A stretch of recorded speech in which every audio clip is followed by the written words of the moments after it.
Welcome back to Cato Living. We're talking all things plants now with Jacqueline from Drummers. Thanks for joining us today. Yeah, absolutely. So you brought us a wide variety of plants. Yes. Over between the breaks, there's a Venus flytrap over here. Literally, I went, is that a Venus flytrap?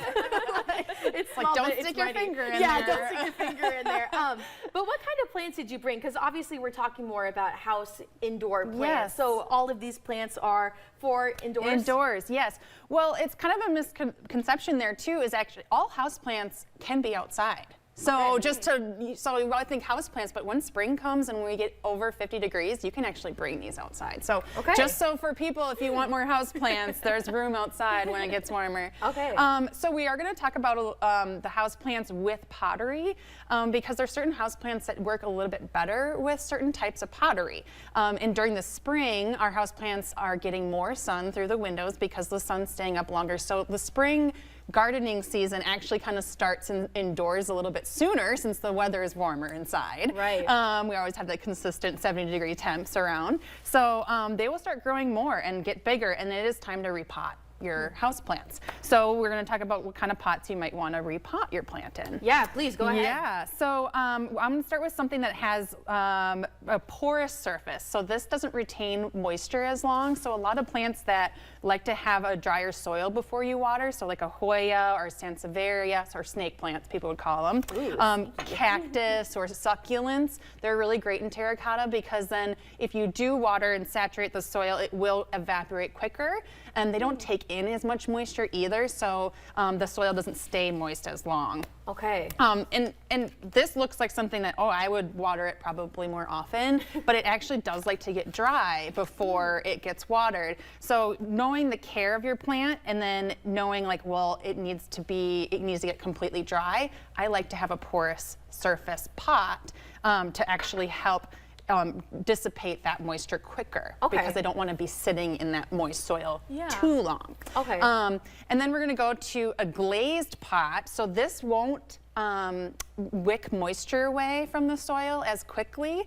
And I'm not gonna say like, oh, you're gonna water this 2 times a week and that 1 time a week. It might even be like this is once every 2 weeks and this is once every 3 weeks. So the timing will depend on the size of the plant and etc. But you might not need to water as often for a glazed pot because it's not wicking that moisture away.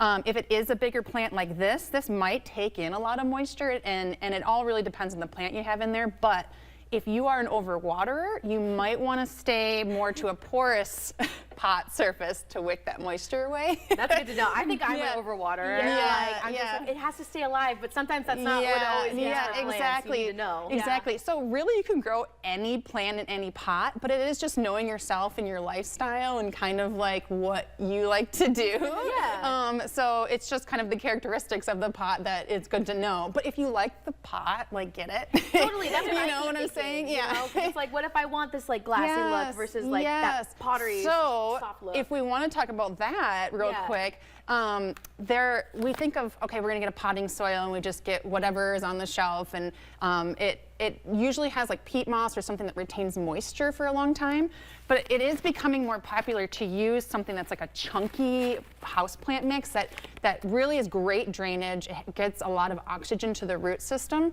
So even if you do water more often, it's not going to make those roots rot in there if from the too much moisture. Gotcha. So if you do get something that's a glazed pot that doesn't wick the moisture away for you, getting a chunky houseplant mix, and chunky meaning like it has like chunks of like bark and perlite and stuff in there. You can actually like feel that it's a bunch of other things. It's not like that really soft potting mix that you might feel. And I like to use textures as like a, so if you feel a soil or soil bed, you can be like, oh, this is really soft. This is probably going to retain a lot of moisture. So Jacqueline, we've learned a lot from this. Yeah. So if people wanted to learn more or wanted to come visit Drummers, where can they go? If you come into the store, and we have a huge houseplant section now, anybody there, we really like plant people. So any of the staff really knows a lot about houseplants, but we also have a floral department too that does helps pot up plants. So if you need to get a new pot and you're not sure which one, they can help you, find what size and all that kind of stuff for you. Thanks for joining us today, Jacqueline. And still to come on Cato Living, we're not done with